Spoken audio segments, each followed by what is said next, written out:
Okay, so the next topic in today's webinar is going to be how to define work zeros and how this helps you establish work origins for machining on your machine tool. So I'm going to go ahead and cover this starting with a slide.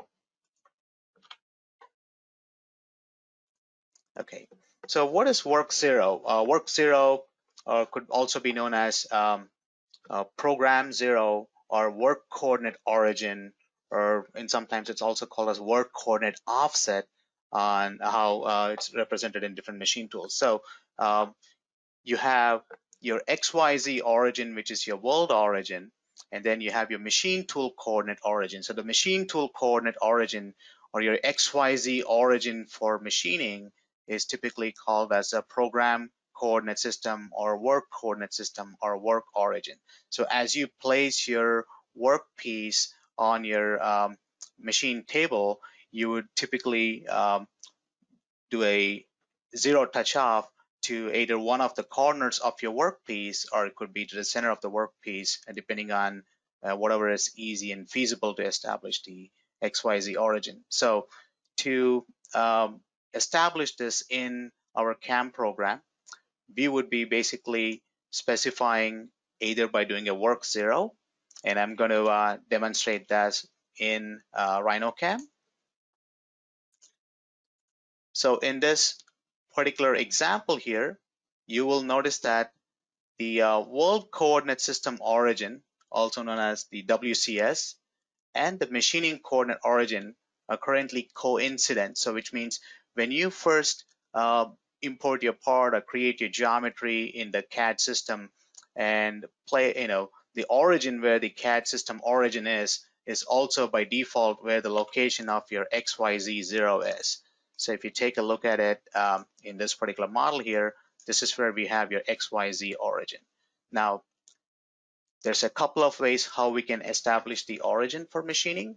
One is we can use align and set world coordinate system, where we can transform or translate the origin for both machining and the world coordinate origin to one of the corners of the part, which means this would shift both the part and the stock origin to the location. This would shift to the WCS origin 000. So that would be one of the ways to do it. Now, the alternative way is to leave the world origin where it is and introduce what is called a work zero.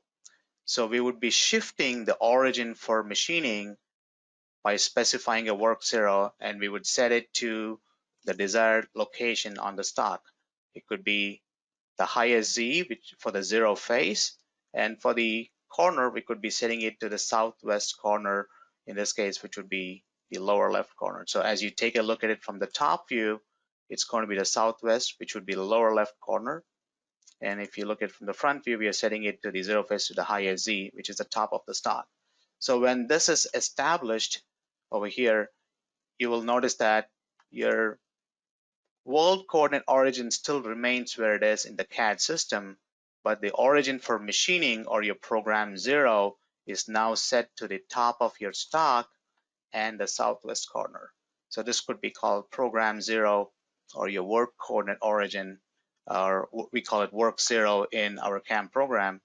And you could also be calling this out as your work offset, like a G54 or G55, to establish the work coordinate offset. So to establish a G54, you just have to specify the offset register number, which happens to be 54, and your posted code will output the prefix G along with 54. So I just want to, sorry, I just want to jump in and explain what in other words, the work zero defines where your origin on the machine is going to be. So where the interpretation of the origin on the machine. So there are two ways, like what I was explaining. Once you set the work zero and you need to on the machine touch off, typically users will touch off at a corner, kind of like where Uday is pointing to. So we have your stock model sitting on your table. You bring your tool down there and touch off at that corner and zero it at that corner. So that would be your zero or work zero on your machine tool. And that corresponds to this work zero that you define here in our system.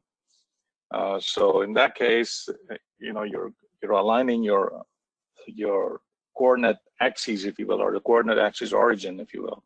So everything will come out correctly when you machine.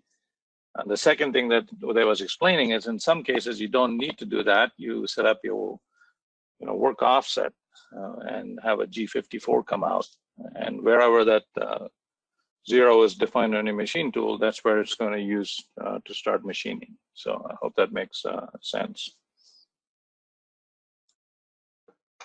Thank you, Joe.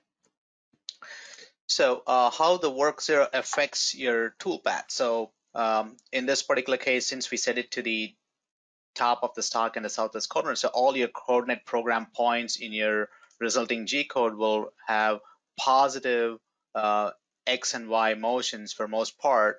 For example, in this pocket operation, if you take a look at it, here you'd end up with all your positive XY motions because your XY origin is set to the lower left corner and the Z is set to the top of your stock. Now, if I change the location of the work zero, I double click on it and I say I want to switch it to the northwest corner and I pick generate, you will notice that since the work coordinate origin is shifted, all of your operations have flagged dirty, indicating that these toolpaths that I've generated are no longer adhering to the new work zero, which means you need to update your toolpaths, right click and regenerate in order for it to update all of your XYZ coordinates based on the newly defined work zero. So when you make a change to your work zero, the operations underneath the work zeros will be flagged dirty. You'll need to make sure you go back and regenerate it, update it before you post-process your toolpaths out to the machine. So again, I'm changing it back to southwest corner. We'll need to regenerate it.